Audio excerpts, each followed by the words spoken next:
FM severler ekran başına. FM24'ün çıkmasına hala bir süre olsa da merak edilmeye çoktan başlandı. Ne zaman çıkacak? İçerisinde yenilikler neler olacak? Elimden geldiğince bildiğim kadarını, eski tecrübelerime dayanarak yeni oyunda neler olabileceğini sizinle paylaşmak istiyorum. Hadi FM24'de nasıl olacağına birlikte bakalım.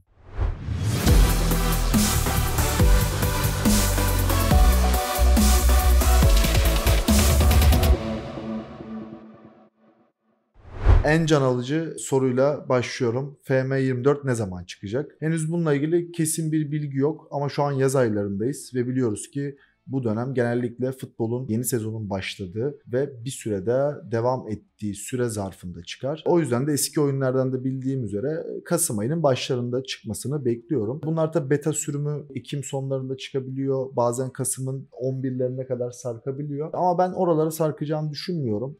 Ekim 25 civarı falan bir beta sürümü gelebilir. Bir hafta sonrasında da yani Kasım 2-3 civarında da ben FM24'ün çıkışını bekliyorum. Oyunun fiyatı ne kadar olur? Yani ben önce bir dünyadaki normal fiyatları söyleyeyim size. Dünyada FM22'den son yani FM22 $55, FM23'te $59 çıkmıştı. Yeni oyununda ben aslında yine bir $4-5'lık bir farkta olacağını düşünüyorum. Yani $64-$63 falan çıkar. Türkiye'de ise maalesef bu iş biraz daha değişiyor. Özellikle 22-23 arasında çok büyük fark yokken 23 ile 24 arasında çok daha ciddi bir fark olacağını düşünüyoruz. Özellikle de bu kur farkının ortaya da çıkmasıyla. Hatırlamayanları hatırlatayım. FM22 299 TL'ye çıkmışken FM23 479 TL'ye çıkmıştı. Ben FM24'ün standart sürümünün 779 TL olmasını bekliyorum. Yani FM24 alacak arkadaşın köşesine bir 800 TL'sini tutmasını öneririm. FM23'te bütün UEFA kulüp müsabakalarının tam lisanslı olarak çıktığını görmüştük.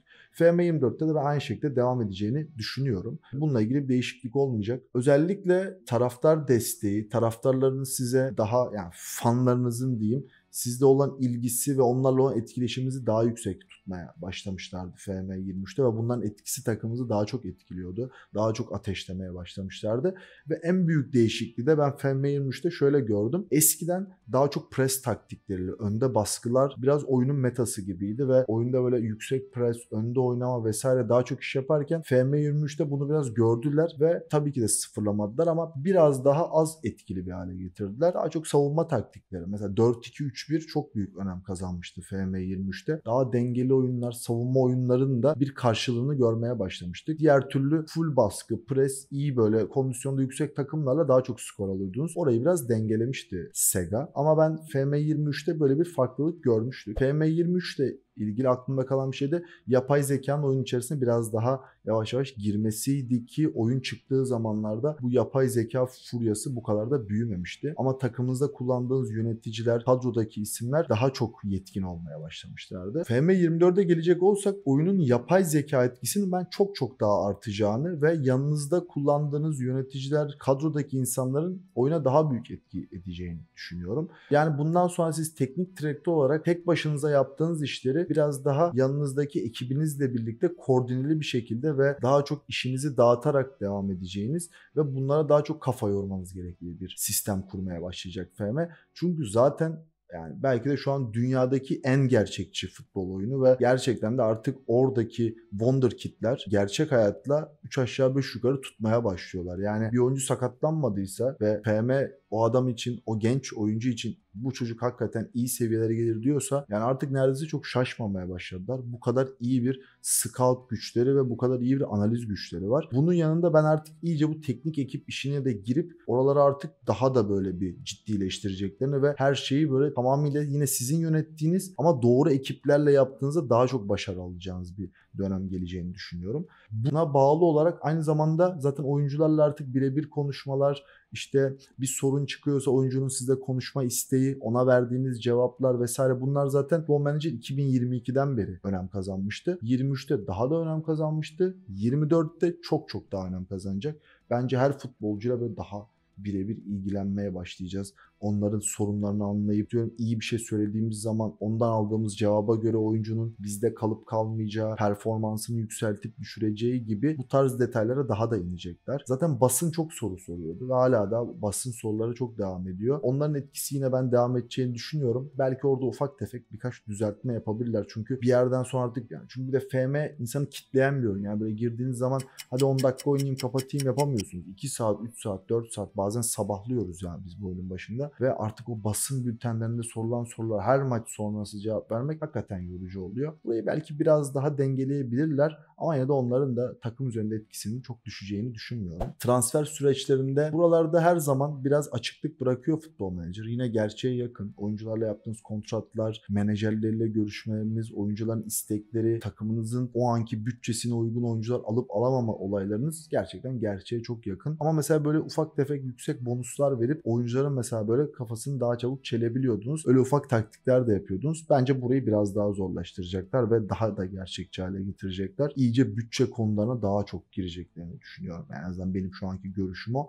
Daha da detaylandırıp daha da gerçekçi yapmaları oyunu bence başlarda insana biraz böyle bir şey geliyor. Sinirini bozuyor. Böyle hafif sıkıyor ama o gerçekçilik de insanı biraz oyunun içerisinde daha çok almaya başlıyor. Daha çok düşünmenizi gerektiriyor. Her zaman ilk yeni FM çıktığında biraz başımız ağrıyor. Ya diyoruz ki ya bu kadar mı artık? Yani bunu da mı yapacağız? Bunu da mı yapacağız? Sonra ona da alıştırıyor bizi. O yüzden bu oyun her zaman daha çok detaylanarak devam edecektir. Ben bunu kesinlikle söyleyebilirim. Oyunun taktik ve teknik anlamında kısımlara bakarsanız mesela pres gücünün biraz daha düştüğünü ve presli oynayan takımların aslında biraz daha az avantajlı olduğunu söylemiştim FM23'te. FM24'te bunu nereye çevirirler, nasıl yaparlar bilmiyorum. Ama zaten genellikle şöyle devam ediyorlar. Kafalarında bir mantıkla başlıyorlar. Daha sonrasında artık bu taktikler çok ortaya çıktığında diyelim ki oyun daha çok ilk başlarda uzun toplara veya daha kontra atak futbolunda daha çok sonuç aldığınız bir oyun haliyle başlıyor. Oyun bunu insanlar bunu anladıkça ve durmadan kullandıkça gelen yeni güncellemelerle birlikte buraları biraz daha değiştirme eğilimine geçiyorlar. O yüzden bu tarafla ilgili net bir şey söylemek, hele oyun çıkmadan önce söylemek biraz tabiri caizse yalan söylemek olur. O yüzden burayla ilgili çok net bir şey söyleyemeyeceğim. Bu biraz oyun çıktıktan sonra bakıp incelememiz gereken bir durum. Artık kadın futbolu yani FIFA'da da içine girdiler. Başka oyunlarda da görüyoruz. Kadın futbolunun içine bence eğilmeliler. Çünkü kadın futbolu da kendini geliştirmek, göstermek istiyor. Ve iyi de bir PR'ları var. Kadın futboluyla ilgili daha detaylı şeyler de görmemiz mümkün olabilir. Ve gelelim gerçek hayattan da aslında şu an farkında değiliz ama 2024-2025 sezonunda Şampiyonlar Ligi formatı tamamıyla değişecek. Zamandan aşina olduğumuz 4 takımın bir grupta olduğu, ilk 2 takımın üst tura çıkıp 3. takımın UEFA'ya indiği sistem 2024-25 itibariyle sona erecek. Yani siz oyunu aldığınızda ilk sezon yine eski formatta oynarken ikinci sezon artık yeni formattaki Şampiyonlar Ligi ile devam edeceksiniz. Bence bu da oyuna çok güzel heyecan katacaktır. Onun da mesela detaylarını bilmiyorsanız çok kısaca söyleyeyim. Takım sayısı özellikle 32'den 36'ya çıkacak bu dönemde. 2024-2025 sezonundan itibarense artık bütün takımların tek bir lig halinde olduğu, tek bir ligde toplandığı, İlk 8 takımın yani bu ligde 36 takımda ilk 8 takım direkt üst tura çıkacak. Daha sonrasında geri kalan 9. takımla 24. takım arasında birbirleriyle maçlar oynayarak bunların kazananlarının üst tarafa çıktığı ve kaybedenlerin de bir alt organizasyona indi. Yani UEFA Kupası'nda kaybeden Konferans Ligi'ne, Şampiyonlar Ligi'nde kaybeden de UEFA'ya indiği yeni bir sistem geliyor. Duymadıysanız ben duyurmuş olayım. Duyduysanız da bunu FM'de ikinci sezonuyla itibaren açtıktan ikinci sezon sonrasında göreceksiniz. Bu da aslında oyunun ilk sezonunun devamını oynamak için yani kariyerimizi devam ettirmek için de güzel bir motivasyon olacak bizim için. Hemen ilk sezonu bitirmek isteyeceğiz ki özellikle Şampiyonlar Ligi'ne kalacak bir takımlı olursak yani kalırsak ilk sezon daha da çok oynamak isteyeceğiz. O yüzden bence bu yeni sistem iyi mi olur? Alışır mıyız?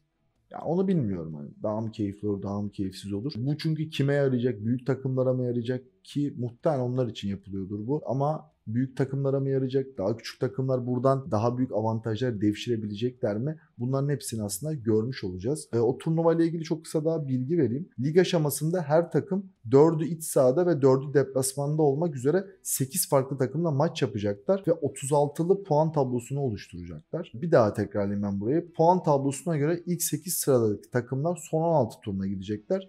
9 ila 24. sıralar arasındaki 16 takım eleme aşaması playoff turuna yükselecekler. Buradan son 12 sıradaki takımlarsa elenecekler. Bakalım keyifli mi olacak olmayacak mı bilmiyoruz. FM24 ile ilgili zaten web sayfamızda da elimizden geldiğince benim de kaleme aldığım Wonderkid yazılarımız, yeni olabilecek taktiklerle ilgili en azından bilgiler edindikçe veya biraz da tecrübelerimize dayanarak girmeye çalışıyoruz. Mümkün olduğunca da çok uçmadan daha böyle ayakları sağlam basan yazılar vermeye çalışıyoruz. Yeni bilgiler edindikçe hem YouTube'dan hem web sayfamızdan sizi bilgilendirmeye devam edeceğiz. Özellikle FM24 ile ilgili bir haber gördünüz veya aklınıza bir şey takıldı. Bunları da yorumlarda bahsederseniz ben o konularla ilgili bilgim varsa da aktarmaya, bilmiyorsam da araştırıp yine geri dönmeye özen gösteriyorum. FM24 ile ilgili yeni gelişmeler oldukça sizi hem web sayfamızdan hem de YouTube kanalımızdan bilgilendirmeye devam edeceğiz. Videoyu beğendiyseniz videoyu likelamayı, kanala da abone olmayı unutmayın lütfen. Bizi her türlü sosyal medya platformlarımızdan ve web sitemizden takip edebilirsiniz. Kendinize çok dikkat edin. Yeni videolarda görüşmek üzere. Hoşçakalın.